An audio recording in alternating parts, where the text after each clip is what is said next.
you should leave your home. You should not be meeting friends. If your friends ask you to meet, you should say no. You should not be meeting family members who do not live in your home. You should not be going shopping except for essentials like food and medicine. And you should do this as little as you can. And use food delivery services where you can. If you don't follow the rules, the police will have the powers to enforce them, including through fines and dispersing gatherings. To ensure compliance with the government's instruction to stay at home, we will immediately close all shops selling non-essential goods, including clothing and electronic stores, and other premises, including libraries, playgrounds and outdoor gyms and places of worship. We'll stop all gatherings of more than 2 people in public, excluding people you live with. And we'll stop all social events, including weddings, baptisms and other ceremonies, but excluding funerals. Parks will remain open for exercise, but gatherings will be dispersed. No Prime Minister wants to enact measures like this. I know the damage that this disruption is doing and will do to people's lives, to their businesses and to their jobs. And that's why we've produced a huge and unprecedented programme of support both for workers and for business.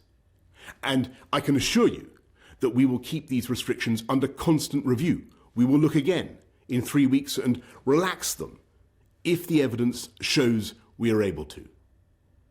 But at present, there are just no easy options. The way ahead is hard, and it is still true that many lives will, sadly, be lost. And yet it is also true that there is a clear way through. Day by day, we are strengthening our amazing NHS with 7,500 former clinicians now coming back to the service. With the time you buy by simply staying at home, we are increasing our stocks of equipment. We are accelerating our search for treatments. We're pioneering work on a vaccine. And we are buying millions of testing kits that will enable us to turn the tide on this invisible killer. I want to thank everyone who is working flat out to beat the virus. Everyone from the supermarket staff to the transport workers to the carers to the nurses and doctors on the front line.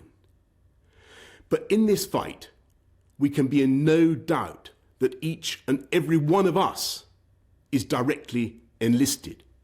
Each and every one of us is now obliged to join together to halt the spread of this disease, to protect our NHS and to save many, many thousands of lives. And I know that as they have in the past, so many times, the people of this country will rise to that challenge and we will come through it stronger than ever.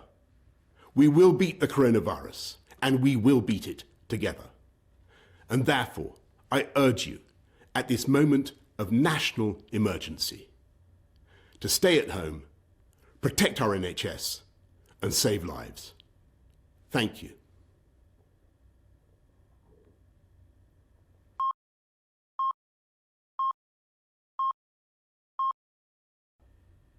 Good evening.